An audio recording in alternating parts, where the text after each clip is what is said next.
Live broadcast of the Money Lab podcast from the Six Figure Academy. I am your host, Wei Hong from the Six Figure Academy. Now, this is the podcast where we give you tips, strategies, and interviews with other entrepreneurs on how to create that ultimate six-figure entrepreneurial lifestyle, free of bad money stories, money anxiety, and stress so that you can monetize your dreams and execute your genius. Now, if you haven't already downloaded our free ebook From Money Anxiety to Six-Figure Mastery, make sure you go to go.thesixfigureacademy.com and get it there. It's the perfect complement to all the things we discuss on this show. And quite frankly, it could change your life. Now, if you are joining us live today and you are not on YouTube Live, say hello. Those of you who are on YouTube Live. Make sure you get on Spreaker.com or download the Spreaker app on your mobile device and search for the hashtag The Money Lab so that you can join us in the chat room and ask questions, interact with us and our guests today, or even request a specific topic from both of us to discuss that will help support you in your quest for the ideal six-figure lifestyle. Now, while you're there, subscribe so that you don't miss an episode and you can catch us every week. Now, for all other ways to find us, go to the sixfigureacademy.com/radio for all the details. Now, if there's something you love about what you hear on this episode today, and I almost guarantee that you will, and you know that it could help someone you care about, remember, sharing is caring. So share the show to that person. Now, today on our show, we have Randall Dobbins, a good friend of mine, and I met him at an event that I spoke at, and he is a #1 international best-selling author, founder, and creator of the Business Partner Blueprint, which is really cool, and we get to talk all about that today. Now, for over 15 years, he has trained hundreds of successful, diverse companies in the art of landing large corporate contracts. Now, as a buyer, seller, and minority business owner, he has spent years perfecting processes for designing, creating, negotiating, implementing, managing strategic partnerships with the world's largest corporations, including some names that you probably know about: Shell Oil Company, Westinghouse Electric Supply Company, and his own company as well, Dobbins International. Now, he has created a framework to help women and minority business owners like you land corporate contracts that can transform your company. So if you are looking to land corporate contracts or take your business to the next level by procuring corporate contracts, which I tell you, these are big paydays, then you want to kind of pay attention to today's show. So welcome to the show, Randall Dobbins, I'm to be precise. How are you? I am so wonderful. I can't stand myself away. I'm honored to be on the show today. Thank you so much for having me. I really appreciate you. Yeah, no, thank you for being on the show. I'm really excited about what you're about to bring to the table here. And we've been talking about this for a while, and I've been on your stage and I've spoken on other stages where you were in the audience and everything. And that's how we connected. We connected even deeper by going to the bar, sharing a couple of martinis. Well, I had the martini. You had the, tell me about it, what you were drinking and the reason why again.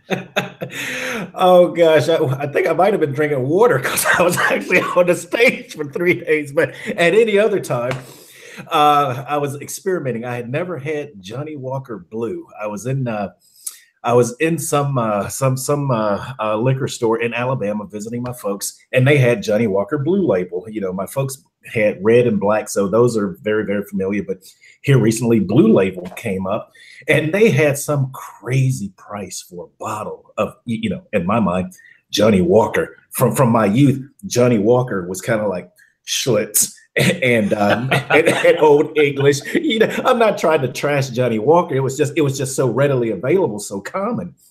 And so I walk in the store. I'm like, what in the world? Johnny Walker has the nerve to sell alcohol at that price point. I mean, if you'd said Macallan 18 or something like that, or you know, sitting there like, okay, now we're done.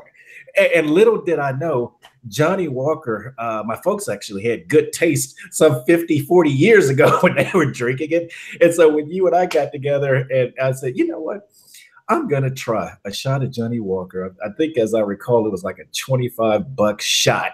But like, I better taste $20 worth of difference, or at least $15 worth of difference compared to a $9 or $10 shot. Yeah. Sure and was there a difference? It was smooth. It really was. I was very, very pleasantly surprised. I'm not inclined to pay $100 or more a bottle for it. That's not going to happen. But I was impressed. I would get a shot again. So there was something that you educated me about that evening, the first night I actually got a chance to hang out with you. Last year, I think it was. You were educating me something about the health benefits of drinking whiskey versus whatever I was drinking. I think I was having my go-to dirty vodka martini. So there's a guy that wrote a book, Taubes, Taubes, Why We Get Fat and What to Do About It. Great book, great book. And basically, he talks about sugar being the enemy of good health.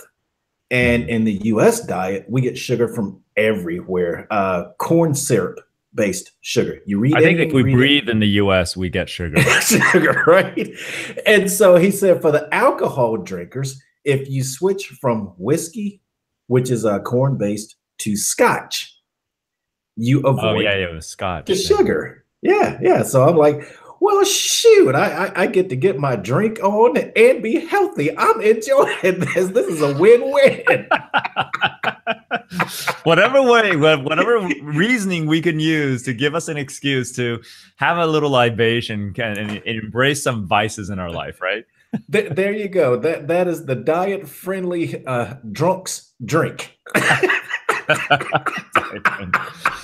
Oh my goodness, it's so funny. Yeah, but that was kind of how we connected, and for me in that moment I realized that this man in front of me was like a wealth of information, just the way you were able to kind of communicate. So I knew I had to kind of connect with you on a deeper level, and as the weekend wore on at that particular event, we continued to connect, and I think there was some good synergy that happened. And since then you've had, thank you again, you've invited me to be on your stage to serve your audience of diverse minority women businesses, to help them, which is such a great niche, such a cool niche, to help them get into more Fortune 500 and Fortune 100 companies to deliver their talents and their services, right? It's like uncovering the hidden figures of the current modern world. Well, and I will keep inviting you as long as you're willing to attend, primarily because the biggest challenge in going after what seems to be really, really, really big business, it isn't when you get to the mechanics, but it just seems that way, is the money mindset people have around, ooh, can my little company go after $100,000 a year, $1 million a year, a $10 million a year, a $100 million a year contract? Why would a big company ever do business with me? And what you do gets at the mindset issue, so that what I do, they can take hold to and just run with it. So you're right in the sweet spot in helping to create the right mindset that we need for people to be highly successful at this work. And people deserve to really and truly build their dream businesses, going after any type of business. The Fortune 500 spent, their revenues were 27 trillion with a T. You put the comma after the 12th zero, 27 trillion after the 11th zero in sales in Fortune's 2016 report. And most of them spent that money. It's someplace. It's not sitting in a piggy bank. So that's $27 trillion of spend globally. So you might as well tap into some of that if you're a business owner that provides services that these corporations can use. Absolutely. I'll take 1% of that. That's all. Yeah. I'm not asking for much. I know. Share some of that. Break me off with a little bit of that too. Just a little. Yeah, just a little. And it's interesting because I love that you recognize that, because even in the last event, we were able to help one person expand on their goals, and she was absolutely capable of it. We were just talking about this, catching up on it right before the show started, where you reminded me, she went from having a specific goal, and then when you first started talking to her, she added an extra zero to her big figure of what she wanted to make, and then after we all talked, she ended up adding 2 zeros to her bigger goal. And this is someone who was already successful and is just starting an expansion on her business, and now has very clearly defined what those 2 zeros and how she was going to get there. And you're helping her get there right now. Oh, absolutely. She said, hey, I don't recall if I don't know if you recall hearing this, but she said before she came to our event, she was comfortable that she could add a zero to her business over the next 3 years. And of course, we challenged her. You did in helping her think through what her limiting beliefs were around money, and I challenged her around what was possible. Okay, Right, right. and so she stepped back and she said, uh, and I told her we got this on video, we got this on tape. We heard you Oh, say awesome. this. I want to see that video now. She says, I'm confident that I can actually add 2 zeros to my business by the end of 2018, by the end of this calendar year. And, Wow. and we said, we're going to be watching. So I got a report from her uh, just yesterday, actually. And she said that she had exceeded her quarter goal by 175%. Wow. Wow. That's awesome. I gotta reach out to her and congratulate her. That's some good stuff. That's good work. Yeah, absolutely, absolutely. Yeah, she's at 175% of goal for the first quarter. So I'm like, Yeah. well, you're still short of that second zero. But now that you got momentum, that means the second and third quarter Right. should really be popping. Yeah, well, people don't realize it's not linear, and this type of growth is, and this is where the linear thinking could get them actually stuck. Um, let me see here. Yeah, and so what happens is this is that we want to make sure that people realize that that type of growth needs to be exponential. It's almost like a living being, right? And so, yeah.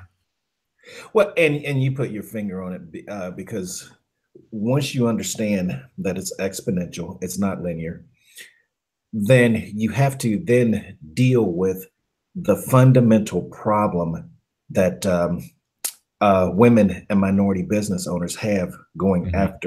after this work. And before I jump into that, let's make sure your listeners or our listeners know that we're talking to them. So I want to just take a minute to define minority. Right. Most people understand women. Before we get into that, because once we go into that, I don't want to stop. I don't want to interrupt that flow because it's such a cool flow. You're obviously doing great work right now. You're helping a ton of people, and I love the fact that you clearly define your niche of helping minorities and women. Okay, in that space, and it's not it's either or, right? Or Correct. but Correct. you help, non-minority people too. you know but with all that you do right now, there was a starting point. I mean, it wasn't always like unicorns and rainbows and being to help all these people, including yourself. So let's, since it's the money lab, we have to kind of go there. It's like, what was your money story? That kind of laid the foundation and motivated and drove you to and you getting out of it to get to be able to do this for so many people and help change so many lives. I mean, what's your money story? So let's unpack this. There's three dimensions to this. Let's unpack. Yeah, unpack that. So let's give a perspective first on how it is I came to do this work.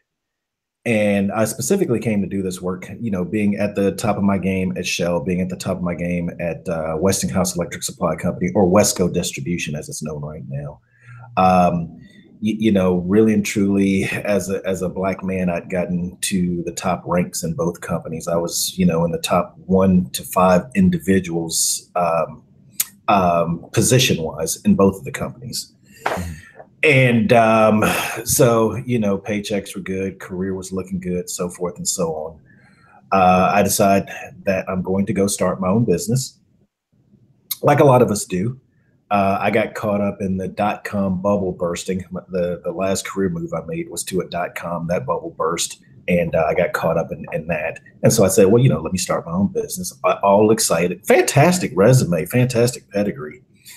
And I'm doing everything that we're supposed to do as minority business owners. Starts Dobbins International. I'm going to trade shows. I'm going to networking events. I'm going to mixers. I'm joining associations and councils and all of these things. As a matter of fact, my local Minority Supplier Development Council, I got on a couple of committees. The golf committee, of course, you know, that one raises the money, and the Strategic Teaming Alliance Committee, which is the one that is in my sweet spot because I've written strategic alliance agreements at the highest levels, both as a buyer and a seller. And so I'm like, okay, let me talk to the committee chair, who happens to be a supplier diversity professional for a large oil company. And I said, hey, you know, I'd like to come and talk to you about what my company, at that time, it was a utility pole line hardware company, could do to help her. And her company spent something in the neighborhood of about $100,000 a year on the products that we were selling, but they had 17 locations across the US. So it's a $1.7 million book of business. Yeah. And it's not oil and gas, utility pole line hardware. You drive down the street, you look at the utility pole, there's as many as 5,000 items on that pole. All right, people don't know this, but that's right. Big money. That is a huge industry just by itself. So anyway, she looks over and says to me, with all seriousness, with all candor, she said, Randall, if you're honest with yourself, you'd realize you're not big enough to do business with us. And I'm going, wait. You know my background, you know my pedigree, you know my skill set, you know my contribution on this committee. And I'm like, what are you telling me? Are you telling me I'm not ready? Are you telling me wait? Are you confirming what, you know, everybody had been saying, that, you know, big companies won't do business with businesses that look like me? You know, what exactly are you telling me? It's kind of like saying you can't be president unless you have political pedigree. There you go. There you go. I'm just saying. I'm just. There you go. There you go. There you go. So it was. You know, I finessed the meeting, and I said, well, you know, hey, I respect that, and you know, I'd like an opportunity to convince you otherwise, but you know, I appreciate what you're saying. But I mean, I understood clearly that she was saying, you know, no. And so I made it through the rest of the meeting and finished my day, got home, pissed off. We'll use the PG rating, a PG version of how I was really feeling. but yeah, I was not in a good place. So I got home later that night, and I don't recall if I was one Scotch or two Old Milwaukees in at that time. Didn't really matter. Didn't really matter. And I started thinking about what she was really telling me, and I was trying not to take victim status, because I rarely take victim status. I mean, you know, I accept that people can be victimized more often than not. We're victims of our own choices more often than not. You know, we are truly victims of some things, but not as many things as we think we're victims of. And I was like, okay, all right, let me get past her saying she's not going to do business with me because I'm a minority business. She's in a place that is for minority business owners. She's looking for opportunities for minority business owners. So she's not telling me, wait my time. She's not telling me that, you know, I can't do this. I'm barking up the wrong tree. She's telling me something different. What is she telling me? And once I really sat down and thought about it, what I understood she was telling me was that I had not done the work to give her the evidence she needed to see, especially since she worked with me closely, that my company could work with hers. They needed to see the value that, or the ability, well, like you said, evidence that your company can handle whatever they throw at you. She needed to see that. And it wasn't so much a formal presentation per se.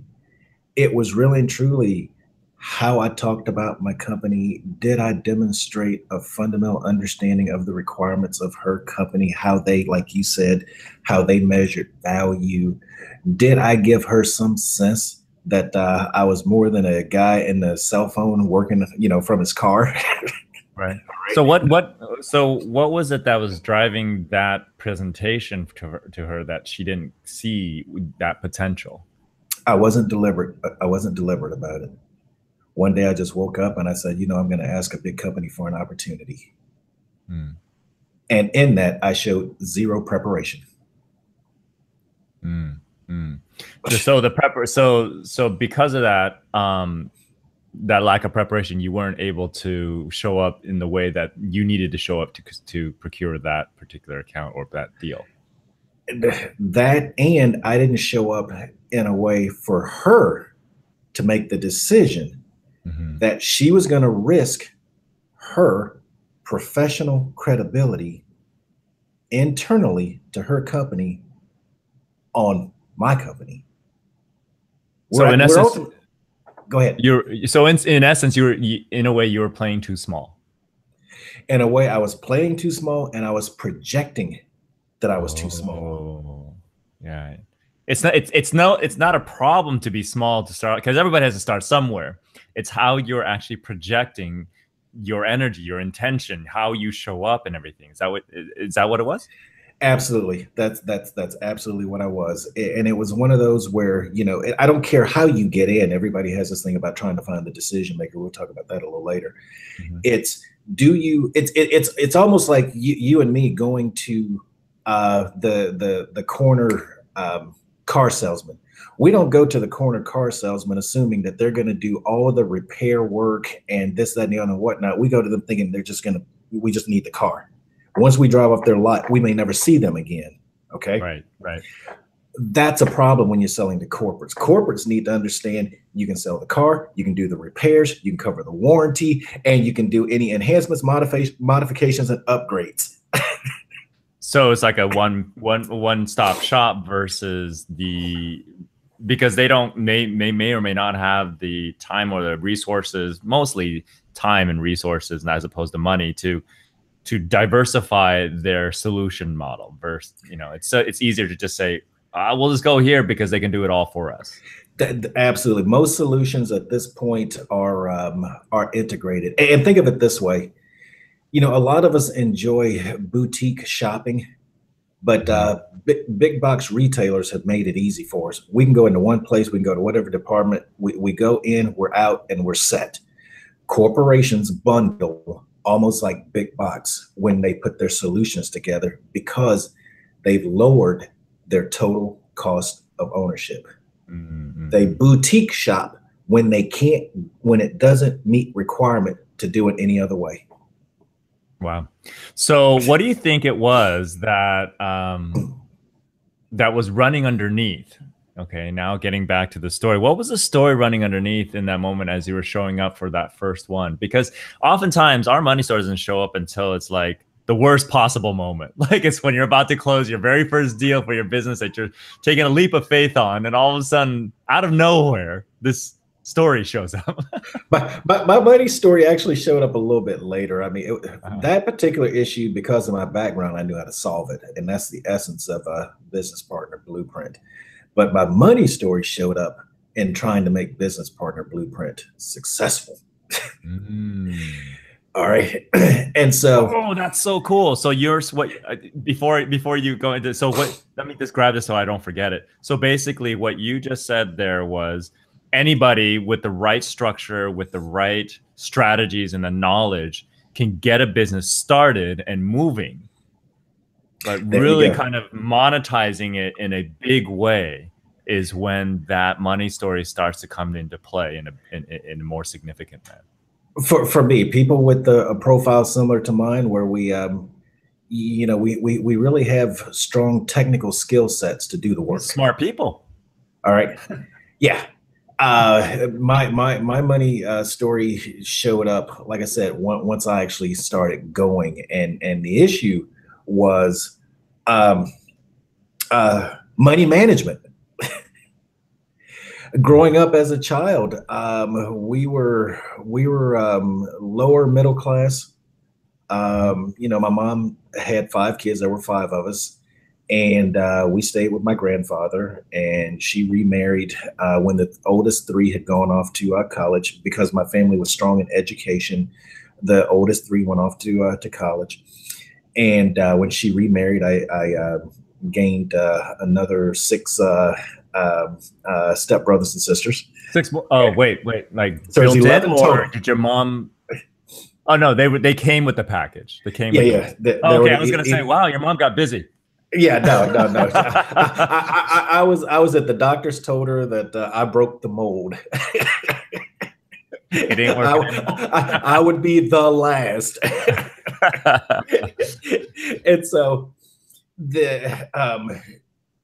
they really didn't talk to us much about money because they didn't want us to have the stress of what really went on in the household. They said that they wanted us to be kids, enjoy being children, not because once we get older, we'll have plenty of time to stress out about a lot of the things in the world. Right. But while we're children, enjoy being a child. So, I never thought twice about why we would, have picnics a lot, and, we'd make sandwiches and bring food. I never really thought about why my mom was a leftover queen for us. That was a delicacy when, we would go look in the refrigerator, not see anything, but all of a sudden she just whip up these amazing meals and so forth. I mean, just super creative. I've grown up knowing that the spice rack is your friend. Miracle Whip. All right. It's a miracle. And so, I had no idea that when she remarried, we moved to Ohio. My stepdad was a union worker. They would go on strike. Union paychecks were strike paychecks. Strike pay was like $50 a week. And because she married into a situation where the outflows were greater than the inflows, the ability to manage money, was the difference between, being homeless and having food and not. And I don't mean this to be a tragic story. I'm saying I'm shielded from all of this. These are just things I don't know until I grow up. Yeah, there's some definite value about helping allowing a child to grow up as a child. Yeah. There's absolute value in that. I agree.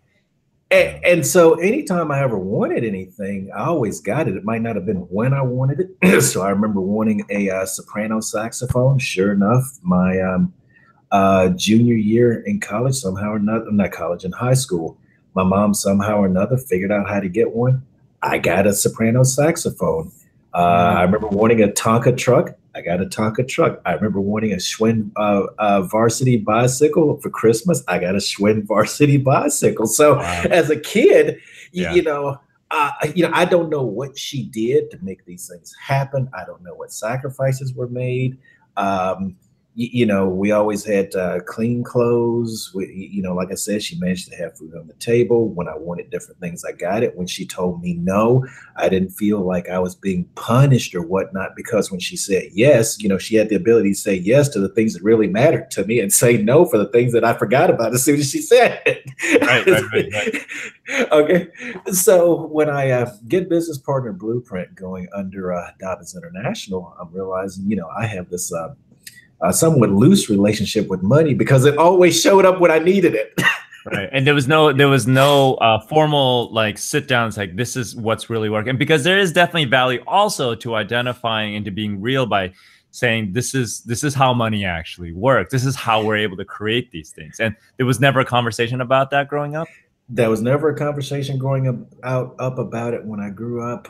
When I went to college, a friend of mine's father was vice president of the local bank. He tells my mom, tell Randall to come in. We'll get him a student loan to go to University of Cincinnati for chemical engineering. Once again, money just shows up. I go to work for Shell, and I end up in the research division. I'm interviewing, and I realized that, not that many people hired directly into the research division, and let alone not that many Black people go there, especially at age 19. The recruiter Wow. there is saying, you know, do you want to do this? Do you want to do this? I have no idea. I hadn't done my research on Shell to even know that I'm working with the top 1/10 of 1% of the world's graduating PhDs in the hard sciences. This is the research division that I'm going to. I mean, one of the guys was a bona fide Russian chess master. And I just walk into his office and talk to him like a regular dude. Okay. Wow. And so I said that to say that my professional career, you know, I'm making six figures and whatnot. You know, once again, money just shows up, just shows up, just shows up. You know, work hard, good things happen. And then I start a business where my relationship so you were well groomed. Yeah. So you were well groomed growing up to be a top-notch employee. And as long as you stayed on that track, you would have had no idea at all that there was any kind of anxiety around money or any kind of story that could get in the way at some point when you start to build your own financial foundation, right? Absolutely. The only time I ran into issues is if I'd max out a credit card and didn't get my paychecks right, just being stupid. It wasn't, you know, at that point I didn't really at have 19, right? How could you possibly be stupid at 19? Are you kidding me? What's wrong with you? You know, I did end up going to college full time at night, and because I got an invitation from the dean to take a year off at University of Cincinnati in chemical engineering. You know, some people like to say that my 1.9 GPA had something to do with that, but I ended up going to work at Shell, and I finished my degree in economics, going full time at night, working full time at daytime. But you know, the idea being, you work hard, and good things happen to you, and the money shows up, and it did. Right. So now it was within my control for the money to show up. It was a perpetuation of that thinking that, you know, you do what you're supposed to do, and it just shows up. That's how they lure us in, right? And and if it happens, then it proves it. It proves that if you just do what you've been told to do, right? Whether or not it makes you happy, whether or not it resonates with you, things will show up. There you go. Hard work and everything will be fine. It was just reinforcing of that idea. You're spot on. Yeah. And what you quote unquote want, how much of it is your own want or societal or culture or mom's wanting for you is what you're going to get. And every time it happens, then it just further kind of entrenches that belief system in there, right? Absolutely. And bear in mind, as a culture, we are not incentivized to save. You get a tax break for interest expense, and you pay more taxes on interest income. Yeah, that's weird. Think about that. What is it? Yeah, what does that tell us? You know. All right, like, oh my goodness. So you know, savings accounts get you know, a 1 or 2% return. You got to get into the stock market, housing, or some type of investment. In which case, if you make money, it's taxed. Well, anything I mean, you do. Yeah, you're right. I mean, and I think our society was built, you know, back in New England times, you know, on there is a negative charge associated with taxation. I mean, just think of the Boston Tea Party, what that was all about, you know, and then people died over fighting for freedom from tax, right? And then, you know, so it makes it difficult for us to understand as a societal or structure that, you know, appropriate taxation is a way for us to make sure that we actually have a clean environment to live in, a structured environment, protection, all those different things. It's like a necessary thing, but then because of that negative connotation, it further entrenches that belief system and forces us to be an overspending society, right? And we're a consumer-driven economy. We are encouraged to consume. Mm-hmm. The tax law that just went into effect is great for us as business owners. I mean, oh yeah, we're looking at up to $2 trillion of additional capital spend, probably some $1 trillion of it this year. As a woman or minority business owner, there's not a better time to be in business than 2018, 2019. But once again, the purpose was to stimulate consumption. It was not to stimulate savings. Right. So somehow we got to structure the savings component as, you know, You know what? Actually, how it works is that there's a reframe there where you structure the savings is to future consumption. Putting money towards future consumption, and it's totally okay if we embrace that flow. We just have to understand that flow. And if we don't embrace and understand that flow, it could run away from us really quick. So, how did that end up showing up for you when you started your business? Where was the flaw in the story that you grew up with? Because it sounds so far like the story was really good. I mean, it served you on so many different levels, and your mom did an amazing job raising a smart young kid into a thriving individual. Where was the hiccup that the money story, like moving forward, you would actually change for your prosperity? I kept thinking that there was a whole host of things that I would do, money and contracts and whatnot would show up without doing something. And you and I talked about this a few months ago, thinking about money as a resource like people or like time. Mm-hmm. Okay. Did I really and truly think of money as yet one of me? I mean, because I'm not obsessed with it. My life is not defined by how much or how little I have. My life is defined about what I can do with it to make a difference. And rather than being self-serving, which is what I did in the earlier part of my career, can I do it now where it actually makes a difference? How do I take the talents that I have and share them more broadly? So the transition I had to make about 3-4 years ago was to start thinking about money as a resource. And given that it's somewhat finite, kind of like time and kind of like human capital, how do I get the best use of it? It's the money tree's gone. The rolls of toilet paper that used to be made of money, I can't get anymore. My favorite store stopped selling those.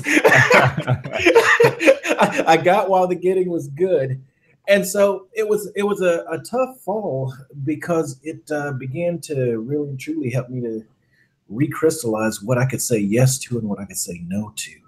Yeah. And the transition was, gosh, I have to deny myself this, that, and the other, and whatnot. But in reality, I wasn't denying myself. I wasn't suffering. I wasn't really going through. I mean, some people look at it externally and say, you went through a hard time. You end up losing a car. You end up, not being able to meet your commitment on a 30-year mortgage, this, that, and the other, and whatnot. Just make the decision to let it go for a different lifestyle. Those kinds of things. You lose a marriage. And you sit back and you just go, where is, I mean, the money story shows up in so many different areas, even if you don't attribute it to that itself. Okay. Right. And so sure enough, I wrestled with all of those issues, all of that happened. And I just had to come back and just revisit it. It's like, okay, all right, I've got to be smarter with what I do with this resource. I have not been wise or effectively really thought about what this is, what to do with it, and how to have a healthy relationship with it going forward. Because I'm at a point where I can no longer assume it's always going to be there. Yeah, and that was, I bet you that was a bit of awakening. And so let's talk about how you define money as a resource, because people say that all the time. Like, oh yeah, money is just a resource, and we live in a world where affirmations, I guess, so money is a resource for you, but it's different for everybody, right? In terms of what that actually means. I mean, so let's help our audience kind of what is that distinction that you found in youth where what money used to be like, it just showed up and it was just there for you to use, versus now seeing it as a resource. If you can kind of expound on that a little bit. For me, it's and I'm not avoiding the question. I really and truly am starting at the absolute simplest level. Mm-hmm. A friend of mine that was a bank examiner for the state of Texas. One day, he and I were talking about money. And he was moving to his own business. I forgot exactly what it was, but he made the statement about banks. And he says, banks sell money. Hmm. You ask people what is the product of a bank? The product of a bank is a loan. What is a loan? Money. How do they make people aware of it? Sales, just like any other company Right. or They selling product. money. Yeah. They're selling Yeah. money. Okay. Yeah. That makes sense. And so that really and truly got me to start rethinking at a fundamental level just exactly what is money and how is it that on the one hand I'd given it no importance in my life because it always showed up, but on the other hand gave it so much importance of it because it had scarcity. Okay, so how do I, now that he's given me this new nugget, this new jewel to think through, how do I come back and actually get back into right or healthy relationship with money? Yeah. Yeah. Wow, that's really, and so from there, that conversation completely started to shift and put you on um, this higher level of awareness of what the role money is truly going to play in your life, huh? Absolutely, because once I understood that people actually make a living selling money. Yeah, right, or rocks or something, whatever, right? All right, training, clothes, cars, jewelry, Money's just another thing that you can sell, right?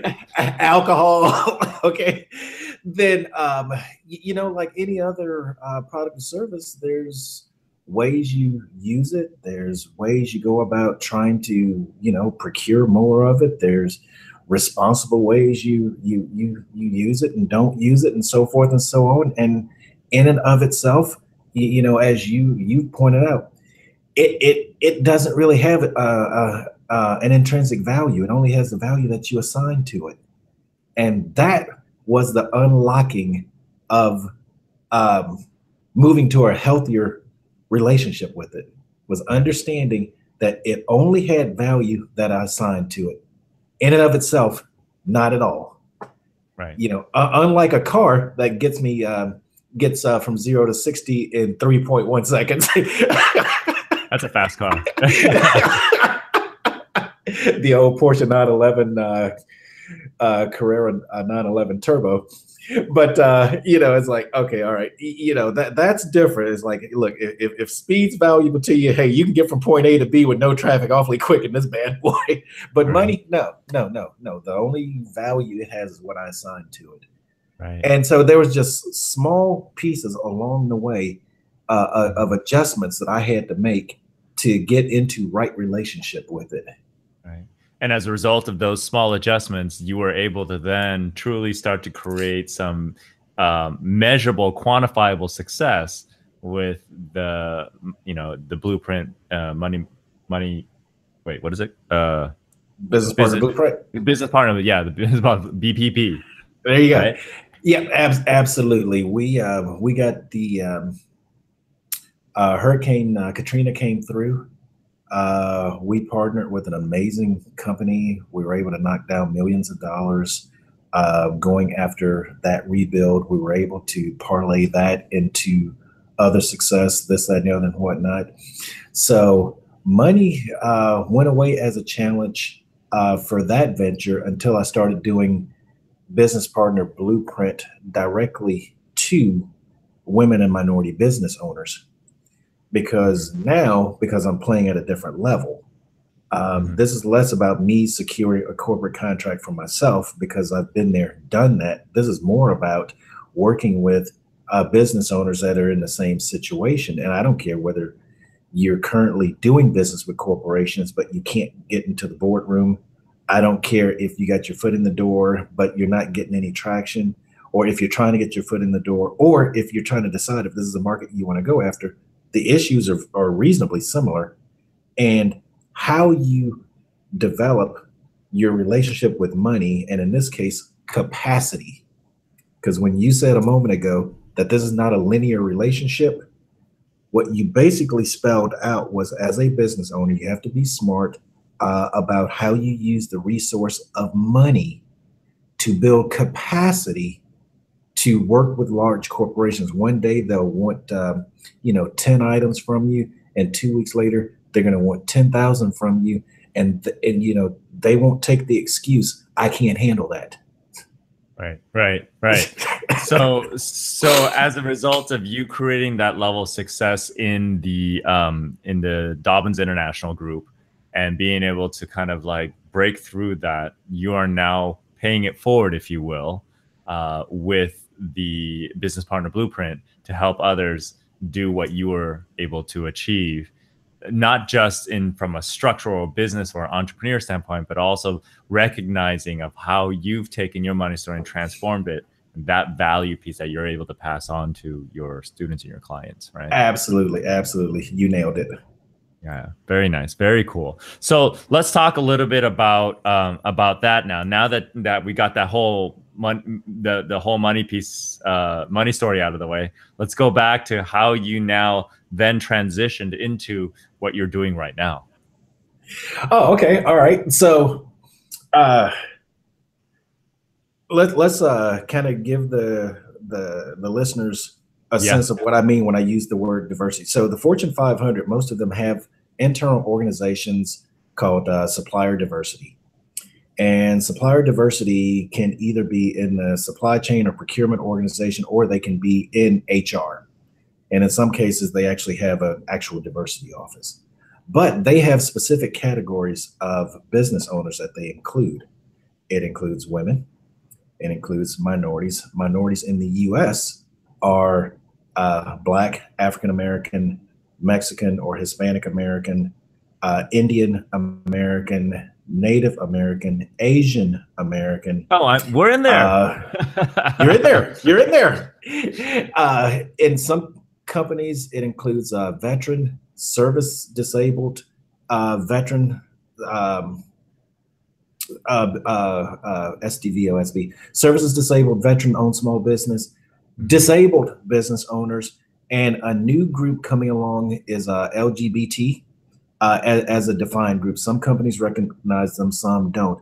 But when you talk about supplier diversity, this is the umbrella of people that they're talking about. And the distinction with women and minority is oftentimes white women don't view themselves as minorities.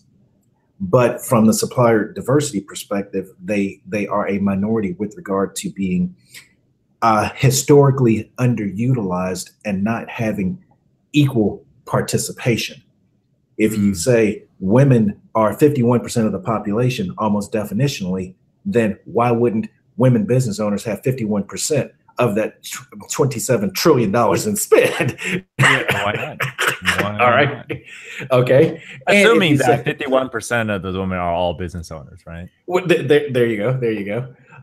It'd be interesting to see the stat of how many entrepreneurs out there, the distinction between men and women in that arena. That's we'll come to that. The other issue you run into is that this is a global issue, because minority in the U.S. is not the same as what it is on the African continent. It's not the same as what it is on the Asian continent, in Australia, or any other place. And it's a global issue that you have these historically underutilized businesses. Now, a number of companies have targets, 7% with minority, 3% with women, because women are now jumping more into starting their own business. 50 years ago, they were getting into the labor force. 70 years ago, they're getting into the labor force, and now they're doing business ownership. So corporations are trying to proactively target minorities and women for greater participation. They've gone from 7% goals to 10% goals, and some aggressively have 20% goals. So that kind of gives you some sense of how much money you're talking about these companies in that direction, right? Yeah, and the number of companies that you're there. The Women's Business Enterprise National Council, WeBank, has a conference coming up in Detroit in June, their national conference, and you'll probably see anywhere from 2,500 to 5,000 certified women business owners show up for that event. The National Minority Supplier Development Council had theirs October of last year. They got another one coming up October this year in Austin, but the one last year in Detroit had some 2,500 minority business owners. These are people globally that have gone through a registration process to get to the Fortune 500. Okay.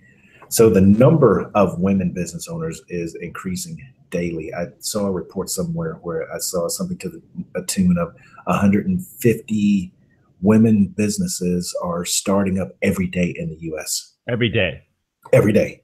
So Every day. 150 women-owned businesses starting in the U.S. every day. Every day. And Wow. it could be 1,500. I'm sandbagging at 150. It could be higher. 150 is still a lot. I mean, it's 150 is still a lot. Yeah. I But mean, it was, 150, yeah, that's what it's like 445,000 new business a month, well, and you consider like that, half a million a year. which is not unrealistic out of 350 million population. Yeah, And if and we're you talking take about worldwide or in the nation, that was the US. just the U.S. Wow. You probably know we're seeing in a lot of the Asian countries that, Hmm. given the attack on paternal societies, that women business owners in Japan and other places Oh are yeah, I've seen looking. it firsthand. Yeah, Yeah, they're yeah, stepping up. Yeah. absolutely. And so the issue that we're confronted with is most folks just don't know how to go after corporate business. There is a Yeah. secret handshake. You can learn it.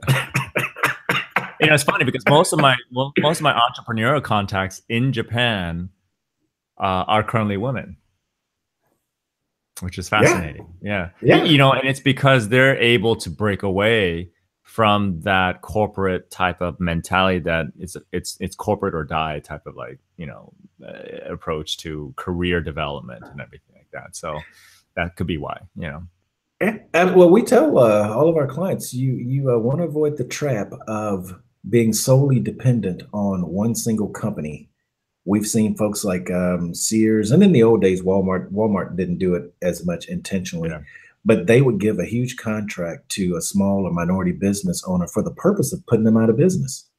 Oh, I seen it. I seen that firsthand too, and literally have seen factories shut down. And the straight reason was they said, "Yeah, we took on a Walmart contract," and I And said, weren't ready.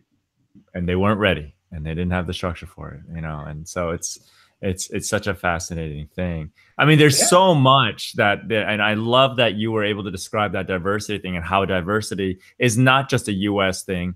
We can go to homogenous countries and there's still diversity and it needs to be embraced there of the different types of groups that exist within a homogenous, and your approach apparently is globally friendly in the sense that it's not just about race or ethnicity or stuff like that. It's about the diversification that exists just within a group of individuals in a country, right? You put your finger. The one of the big challenges in this space for the last 50 years was the business case for diversity. Right.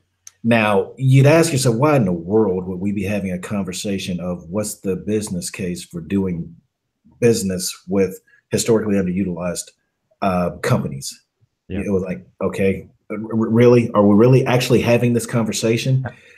And from and the issue was nobody had been able to effectively put the dollars and cents to it. And go back to our big box example.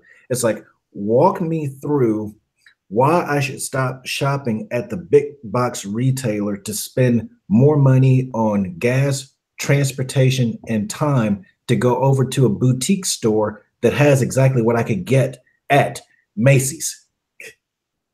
I'm Well, not saying that the boutique store doesn't carry it. I'm not saying that the boutique store isn't good, but the boutique store is probably going to be more expensive because they don't buy in the same quantities as Macy's. And there's additional costs for me to get that one item from there than it is for me to get that one of many items that I get at Macy's. mm-hmm. Okay. Mm-hmm. And so there's a dollars and cents, a profitability, a total cost of ownership issue that you have just in that model alone. And so the thinking especially has evolved over the last 10 years around the true business case for minority and women business owners is an understanding that we're in a time in society where if you believe that one monolithic group has the secret to corporate success, you're going to be left behind. Mm-hmm. Okay. All right. So here's the thing, can you believe it? We're almost at the end. It's like almost an hour. Oh, wow. You Yeah. did say it was going to go fast. Yeah. Wow. And there's so much stuff I want to go, which is great because uh you do have an event coming up that basically helps people no matter where you are in your business. So, I mean, this is for people who are really looking to really step into the arena of securing corporate contracts in a big way. And even if they don't have experience in doing that, your programs and your services actually help people to understand that component, right? Absolutely. Just quickly, I know we're short on time. Hmm. We talk about corporate contracts, but what we really do, Way, is we understand in 2018, we're in a partner economy. So I don't care if you're selling up and down your block or if you're selling to large corporations. If you don't know how to partner, you're setting yourself up for business failure. All right. And so I don't care if you're a yoga studio. I don't care if you make advanced rocket sciences for Elon Musk's SpaceX program. I don't really care. If you don't know how to partner, then your business is going to be forever disadvantaged. That's what we really teach. Partner, and since 90% of partnerships fail, let's get people out of that cycle. Let's help you to figure out the partnership that folks aren't stealing your intellectual property, they aren't stealing your customers, and they aren't taking all the money out your bank account, so that you can be of greater service to all of your clients, whether they're large corporations or consumers. So it's But that's the all of, magic. right. So it's all about partnership and strategic alliances and nurturing, being able to effectively, because I hear all the time people talk about JV this and strategic alliance this, because there is a way to exponentially grow your business when you go that path or go that route of growing your or of business development. And picking the right one. Right. JV is a type in the space you and I play in. JV is a type of Right. alliance. It can be strategic. For me, it's not definitional. All right, because typically in the world that we've been playing in, it's mostly for marketing purposes. Sure. But what we're talking about is when you find the one that launches your business in a way that you could never have imagined, and that's what we're going to walk people through in 3 days at Blueprint Live 2018 at the Andaz Hyatt Hotel, downtown San Diego, Gaslamp District on the 27th through the Perfect 29th of segue. April. Yeah, perfect segue. So Ted, yeah. So let's talk about how people can connect with you, because I know there's a lot of entrepreneurs out there that are hearing this. I want corporate contract. I want strategic alliances. I want to be able to partner effectively, know how to effectively partner with good business partners that maybe historically in the past I haven't had any good luck with. This is the way to do it in a way that works, right? This is what you do. Absolutely, and your company can be an. We've worked with companies that are as big as 500 million in sales, a billion in sales. Down. The challenge Down to is the same. startups. That's right. The challenge is the same, really and truly. And so that's exactly who we help. That's exactly what we're going to be doing. Everybody's going to walk out with their own plan.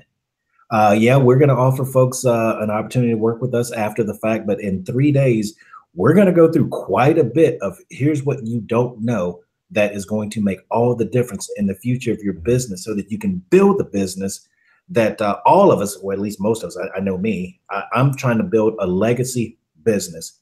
Even if I sell it, I'm creating legacy. All right. I want for like Henry Ford to have made a difference, and my contribution survives my grave. Yeah. There's a legacy, that impact, right? To be able to help as many people as possible. So how do they find out? How do they find out more information about this? How do they reach out to you? How do they connect on how to take advantage of the 3 days to just go and just really kind of elevate their business to the next level in terms of strategic alliances and partnerships? They can go to blueprintlive2018.com, blueprintlive2018.com. And you'll find a lot of information there about what we're doing, what it's going to mean to you, and the opportunity to register. Or you can send an email to me at WeCare, WECARE, WeCare at businesspartnerblueprint.com. We care at businesspartnerblueprint.com. And my team will reach out to you. We'll have a question for you. We're going to ask you, what's your single greatest challenge in pursuing corporate contracts right now? They're going to ask you a question because we want to make sure we understand your challenges. What's going on with you? What are you trying to do? Because this type of work by definition is customized. There's no cookie cutter approach. There's no one solution that works for everybody. Okay? I love that. Yeah. So we're going to ask you that, and we'll help get you registered. And we have we've extended the early bird discount. It's a $14.97 value for 3 days, but we've extended the $197 discount up through April the 15th. So it's $197 for 3 days. $197 for 3 days. It'll go to $497 after the 15th, and there is a VIP option if you want some direct access to me and the team at our private event on Saturday night. VIP seating up front and VIP lunch. Awesome. So it's like www.blueprintlive2018.com, or just punch that into the URL thing. And we care at businesspartnerblueprint.com. I'm going to put that into the Spreaker chat. So for those of you who want to kind of get more information on that, you can directly go there. I'll probably put some more links. And, you know, Randall, just give me as many links as you can. We'll put that into the YouTube side. We'll put it on the Spreaker side. So that way people, if you guys want to take advantage of this, I highly recommend it. This one event that's coming up in San Diego, I will be there too. So if you just want to come by and meet both of us in person, I'll be there on Saturday, I believe, on the 28th, right? April 28th. And Wei, a special bonus for your listeners. Anyone that registers this week, I will give them a signed copy of the book. Oh, that's right. You just released a new book. So if you mention The Money Lab or me, or whatever the case may be, when you register, you will actually get a free signed book of his latest release. What's the name of the book? It Ain't All Rocket Science. 3 success steps to corporate contracts for minority business owners. Okay, say that again. It Ain't All Rocket Science.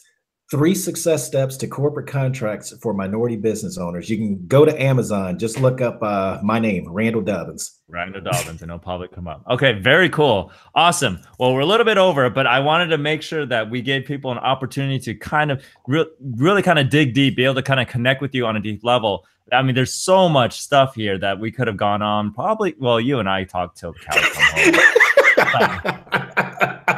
True. and go back out again. and go back out again. We'll talk to the cows come home, and we'll keep talking until it's ready for them to go out again. It's been this ongoing saga that we have, but there's just so much stuff. There's just a wealth of information that comes out of the head of yours, and the wisdom that you're tapped into. It's one of those things that, you know, I'm glad you decided to serve at the higher level, because you're going to help change so many different lives with what it is that you do. So thank you so much. My brother. Thank you. Thank you.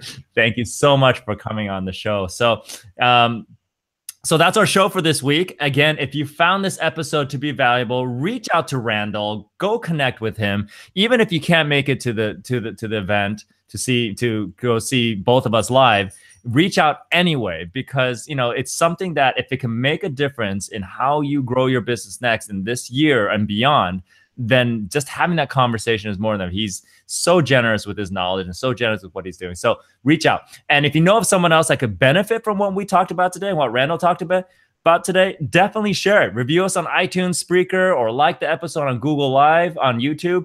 And did you know we even have a Facebook group called The Money Lab? Join us there to dive even deeper into bad money story elimination strategies. Okay, so that's a wrap. Take this week to apply the knowledge from today.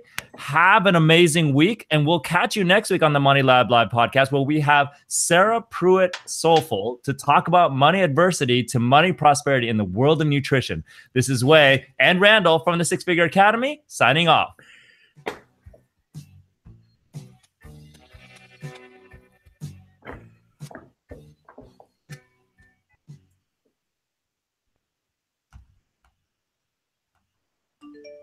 All right. YouTube fans, everybody, see ya. Say goodbye, Randall. Goodbye, everyone. Thanks so much. Appreciate your time. All right. We'll see you guys next week.